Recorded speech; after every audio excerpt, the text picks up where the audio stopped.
Welcome to Sabs podcast. I'm your host, Sabrinasalvati. My special guest today is Dr. Marcus Anthony Hunter. He is the author and editor of 5 books, including Radical Reparations, Healing the Soul of a Nation. Dr. Hunter, thank you so much for joining me. Thank you. It's a pleasure. You already know. Well, I have so much to ask you about because I noticed that you mentioned this idea of healing. And I was just at an event recently and we were talking about how can people heal from the harms that have been done. So I want to start there. When you talk about healing, in your expertise, what needs to be done to get to a place of healing for Black Americans in the U.S.? Yeah, that's a great question. And thank you for everything that you do, especially on your platform. I appreciate you taking the time to talk to me about this. When we think about healing, I think the very first part, and this is just the everyday person sort of thing, where there are many of us who have an ailment that we know is happening, but we kind of, tamp down, we don't pay attention to. And I say that to say that the very first piece of healing is to admit you need it, and then be open to it. And I think one of the major things that's been an obstacle or a barrier is that America's denial of a need of healing. So there are those in America who are at least accepting that slavery is a foundational aspect of the nation's history, but are also very resistant and reluctant to embrace the healing that would necessitate. So then when we think about the Black American community and Black people generally, if you live in a nation that is at odds with and resisting the healing that its narrative tells it needs, it may be difficult for you to also access it as a community. We also know at the same time, though, whenever we get into a reparations space, what comes forward are stories of injury, of harm, of trauma, of pain. And when you hear those things, you hear that healing is required. Any injury requires healing. Any kind of ailment requires a healing.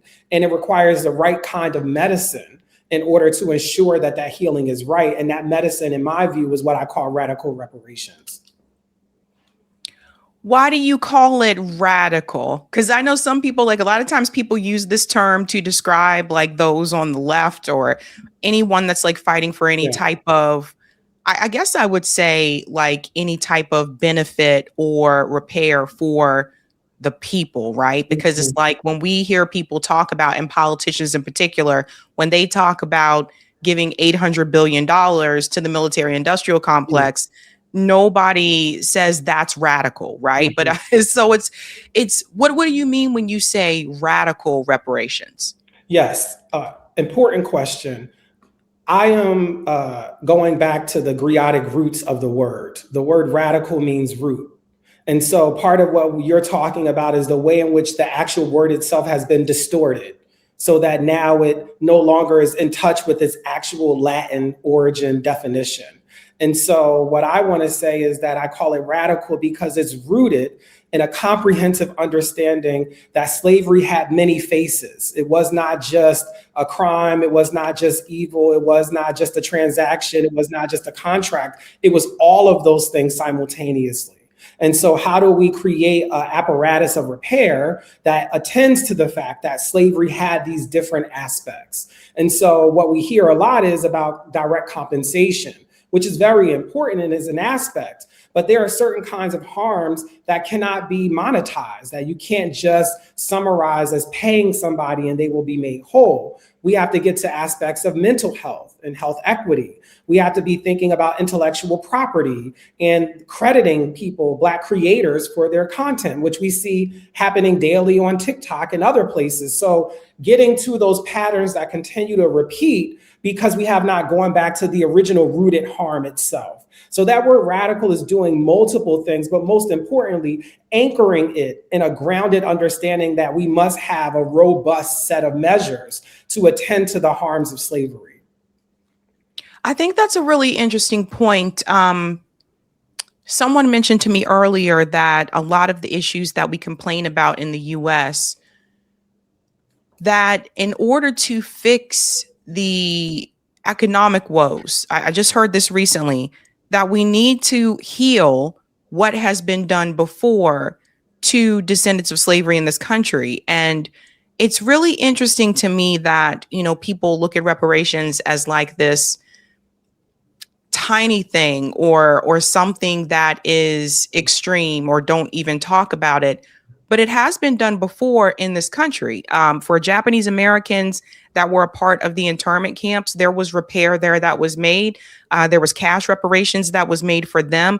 That was done under Ronald Reagan, of all people. Right. For those of us who may not have been alive during that time, it's like, I don't know what people said about that back then, but it doesn't seem as though the pushback is what we're seeing today when we talk about that type of repair for descendants of slavery. And I'm curious to get your opinion about that. Like, why don't you see people have that same type of energy against reparations that was given to Japanese Americans, or for Jewish people, reparations that was paid to them? I just saw again recently they are going to give repair to those at Columbia University, Jewish people at Columbia University, because of the pro-Palestinian protests. So it's not even just something of the past. This is something that's still ongoing. But I feel like when we bring it up, it becomes an issue. I'm curious to get your opinion about that. Yeah, it's an excellent insight. And the observation that I have on it is we can think sometimes in relationship context as a metaphor of Black people being in this involuntary marriage with America as a nation. And it's been an abusive and bad marriage, And so part of what happens, though, and there's many people who are survivors of abuse like myself and others will know that the minute that you come to a place of self-love, because that's what reparations from African Americans and Black people is about. We love ourselves enough to make the demand and to not blame ourselves for the conditions that were placed upon us.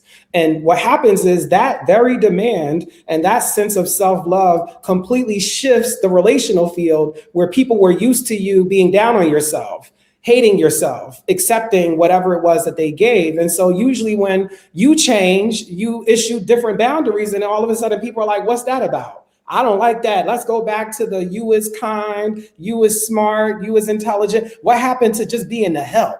Why are you over in this part of self-advocacy? We're not used to that. And whenever Black Americans have self-advocated, one, we know that in many ways you can make lines to the Japanese American reparations from the modern day civil rights movement. It is Black people making demands and advocating for all citizens and using their mistreatment as a demonstration that if it can happen to us, it can happen to everyone. America's not protecting all of us. That leads to openings for other groups to be able to then have the kind of justice that they have been seeking. And so part of what has given me a lot of encouragement is that many of the descendants of Japanese Americans who receive reparations have been some of the strongest proponents for reparations in America for American slavery for African Americans. Some of the deepest advocates and supporters have been from that community because they say, we know it's possible. The other thing that happens is we can fast forward from the late 80s when President Reagan legalized and signed on to that policy, is that America did not have a civil war about it either.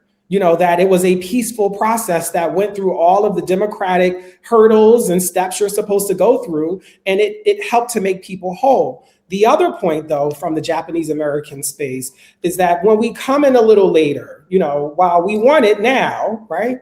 Sometimes when you come in later, you have the benefit of the wisdom of the missed opportunities of that which has come before.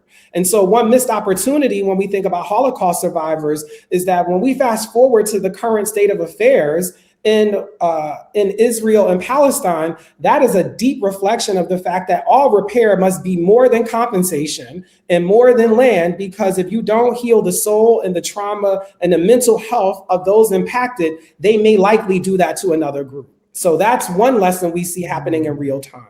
The other lesson from Japanese Americans is while they were given compensation, it was not nearly commensurate with the harm that they experienced.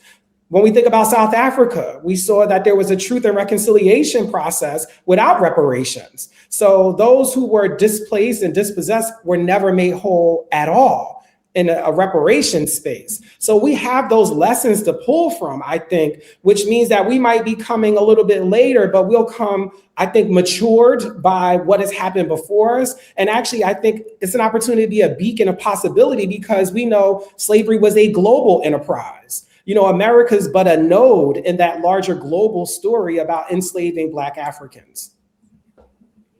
I think that is so important what you just said, that like, you know, you don't want one group to do the harms that was done to them to another. Like, to your point, what we see right now with Israel and Gaza, it's like the harms that were done to the Jewish people, and then to now we see what they are doing, what Israelis are doing to the Palestinian people.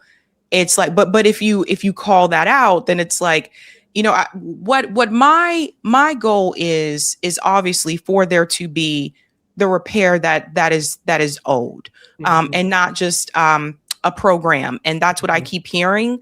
Let's implement this program. Let's implement this work program or something. Like, that's not a repair. If you look back at the history, which I'm sure you're very much aware of, and my fear is that some people are going to accept the little bit that is given just to say we got something. There are multiple reparation actions happening locally throughout the United States.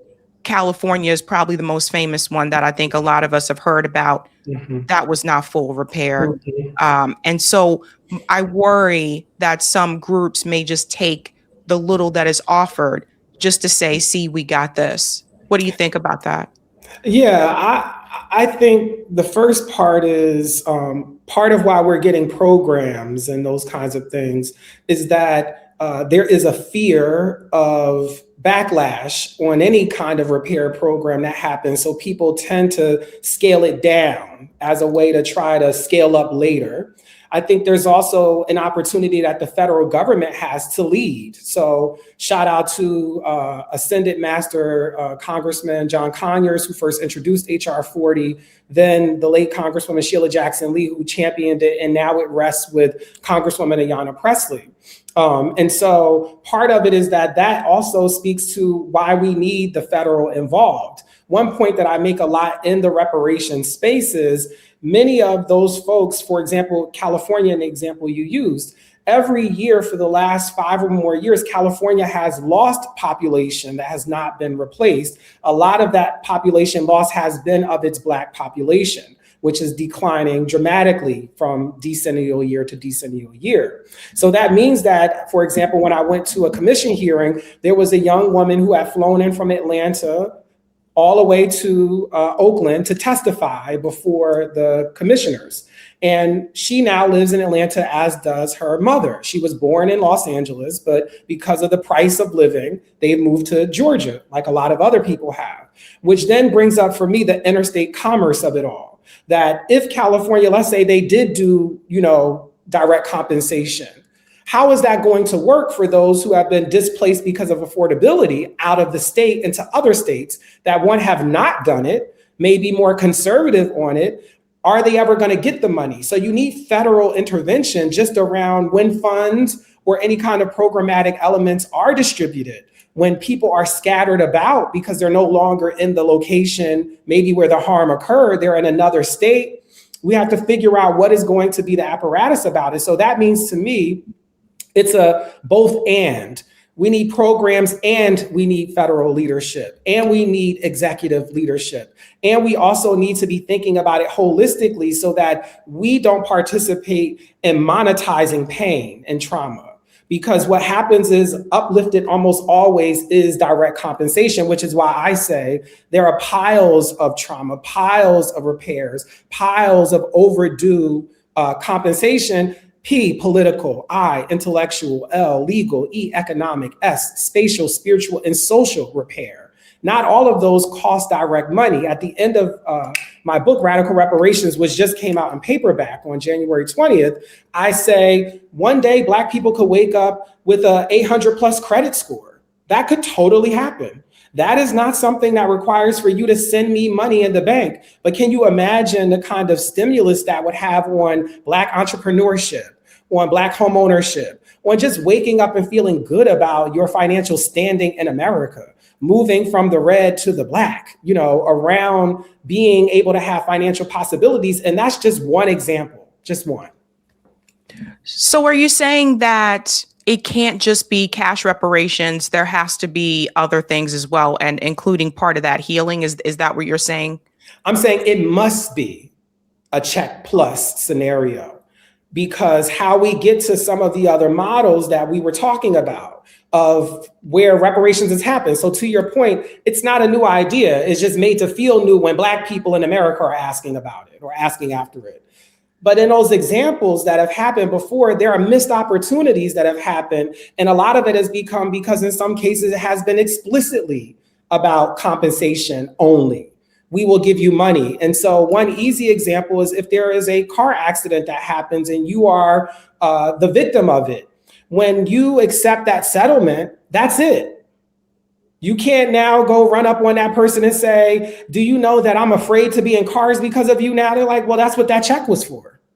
Do you know that I now only walk places because I'm afraid? That's what that check was for. And so we have to also be remembering, for example, babies were enslaved, children were enslaved. Are we open to fully monetizing Black childhood through a check? I think most people would say you can't put a price on childhood. I mean, this is a shout out to Michael Jackson. Have you seen my childhood? That you can't just summarize in money. And so it behooves us to have a capacious awareness, because as we know, slavery covered the entire aspect of our existence, not just our labor, not just not paying us, but fully enslaving our minds was one of the things, fully putting out scripts about Black people being at the lower end of humanity, the human hierarchy of it all, that also is a disservice to those who self-identify as white. These are some of the repairs that I think get us beyond a check. So some would say, let's put it this way. I know we've mentioned slavery, but a lot of times I like to go back to Jim Crow. My family grew up during the Jim Crow South. My grandparents moved further north. They were part of that, like the Great Migration that happened. And one of the things that was made very clear to me, I'm the first person in my family to attend an integrated public school. And I mean, I'm not 60. So it's like, it wasn't that long ago. I'll mention slavery as well, but sometimes I like to bring it a little bit closer in the timeline so that people understand this wasn't that long ago. The war on drugs, the redlining, Jim Crow, just was not that long ago. And so I wonder, what do you say to those who will say adding all these other fixtures to reparations, like the mental health and all of those things, that is just a stalling tactic? Because this is some of the things that I've heard, that people feel as though we don't need to do all that. Just give us the money that we're owed and don't stall. Yeah, I received that. And I also think part of what's happening, and this is why what you're doing is so deeply important, is that folks are being fed a steady diet of misinformation about reparations. So for proponents, oftentimes I find that when I get into the check plus conversation, the steady diet of information they're receiving is that if somebody is saying it's more than a check, then they don't support a check. It's like, that's not the case. Then you also hear people who say reparations is only a check, which is why they don't support it, right? Oh, we're talking about direct payments. What are they going to do with the money? And that's another steady diet. Whereas what we're talking about is that the repair must align with the harm.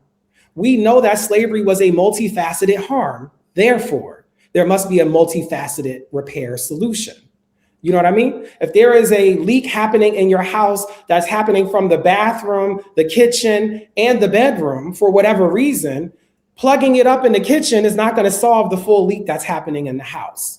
The other thing, to your point about Jim Crow and redlining and racial residential segregation, the war on drugs, is that they also reflect that America had to literally go to war with itself about whether or not slavery is something that we should abide by.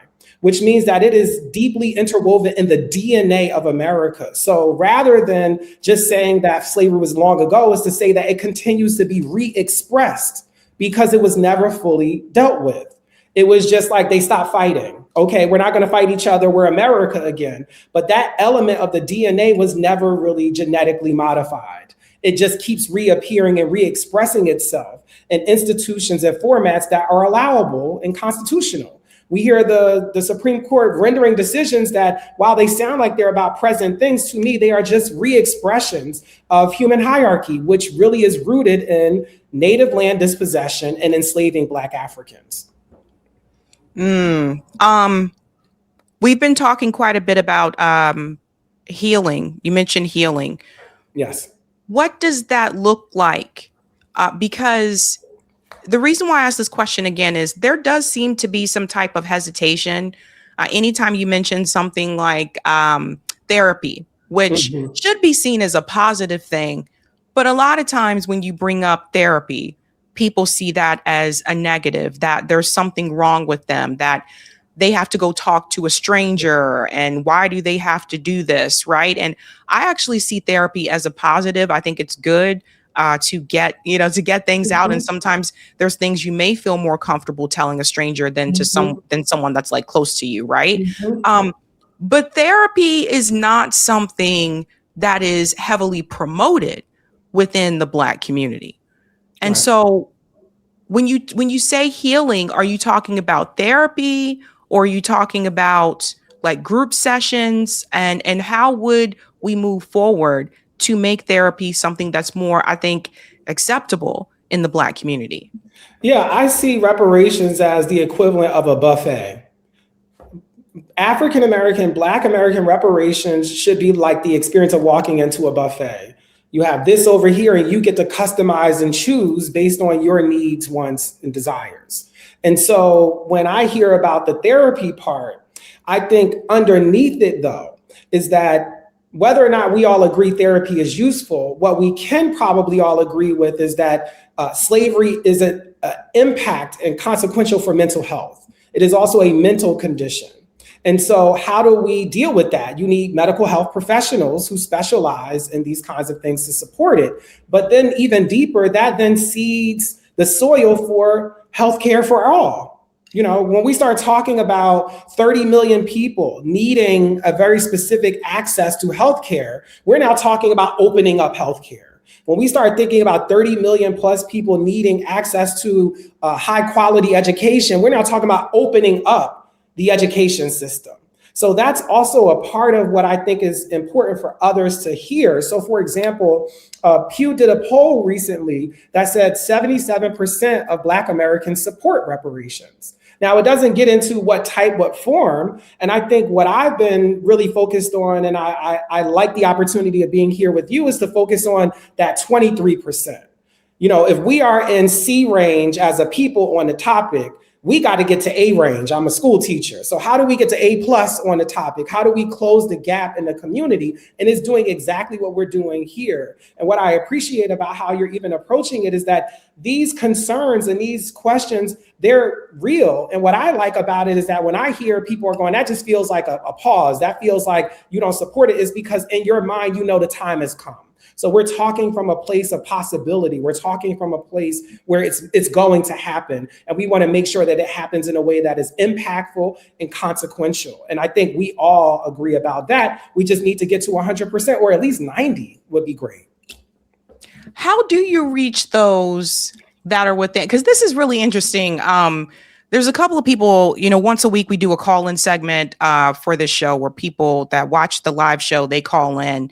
And there were a couple people that have called in on the call-in show that were white and told me that they didn't used to support reparations, but after listening to me and seeing like the harms, which I think it is important to discuss, they changed their mind.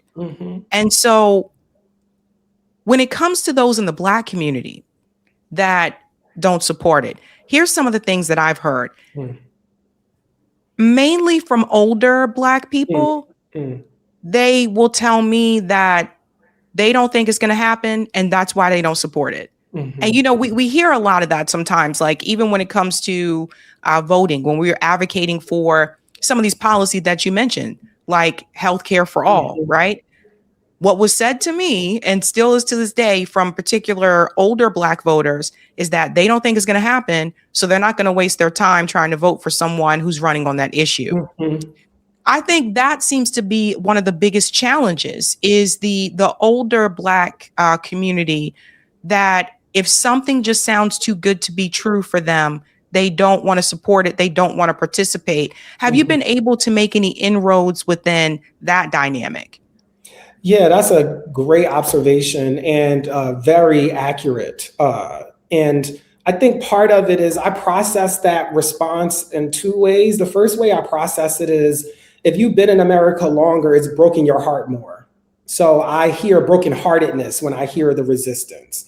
I read, they're saying one thing, but I read underneath, people are suffering from a broken heart. And we do know the number one murderer of Black women in America is heart disease. So we're hearing people with diseased hearts or a diseased heart telling you what they really believe America was possible.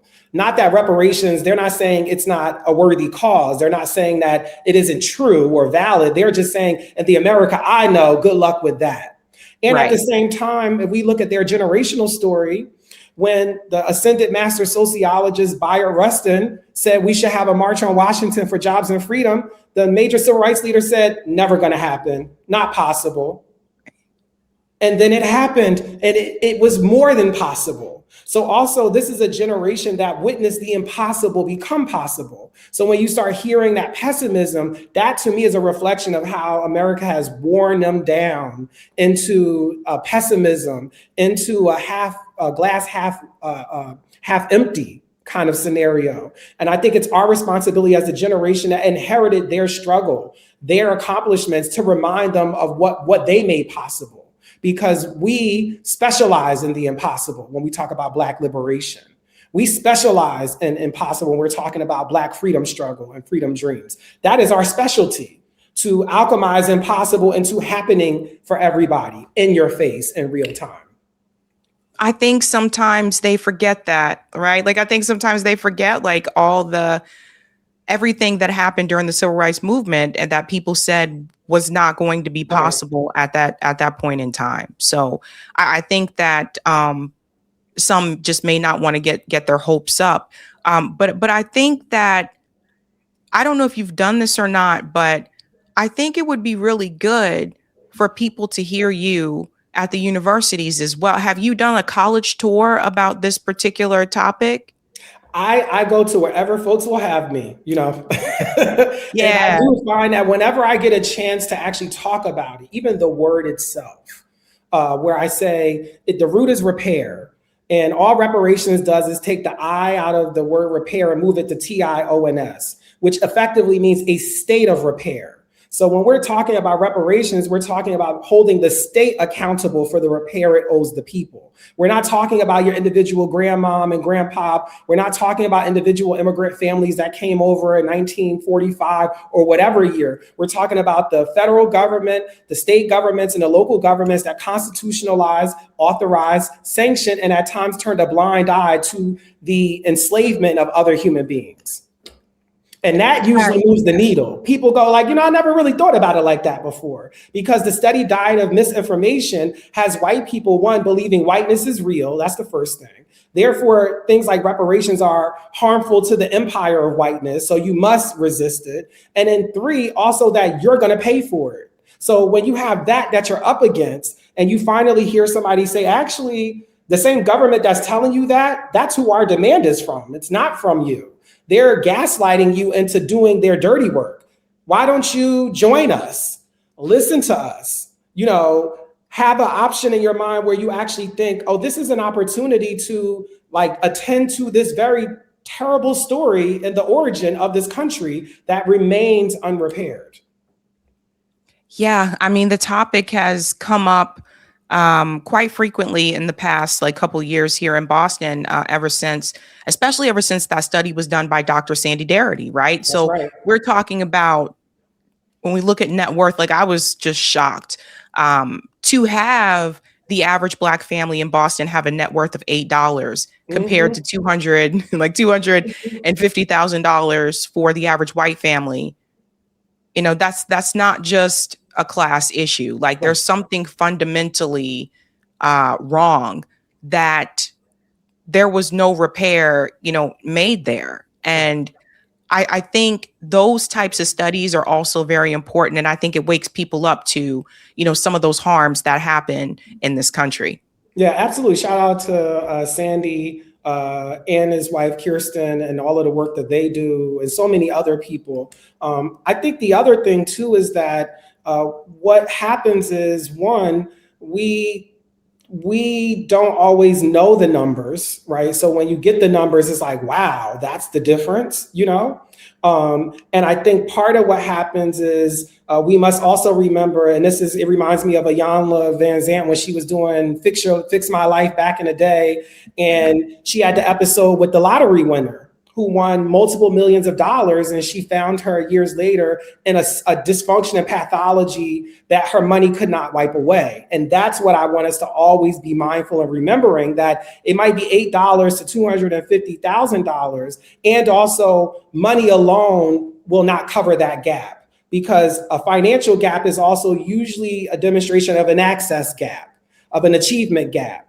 of a literacy gap, of other gaps that money alone will not adjust. So what if that number rose to being the same, but we're not seeing increased college rates? We're not seeing increased home ownership. We're not seeing increases because other forms of gaps have not been closed, because money alone will not solve this dilemma, though it is a very substantial and important ingredient. Dr. Marcus Anthony Hunter, where can people find your book, Radical Reparations, Healing the Soul of a Nation? Anywhere you can buy books. We love an independent bookstore. You can find it in hardcover and paperback, which was just released on January 20th, just adjacent to the King's celebration. And you can also find me on these internet streets, MarcusAnthonyHunter.com, at Marcus Anthony Hunter on IG. I'm on LinkedIn and all these other places, and on, of course, UCLA's website. Awesome. Thank you so much for your time. Thank you for what you do and your time. Hey guys, this was a Sabby clip. If you like what you saw, hit that like button and subscribe.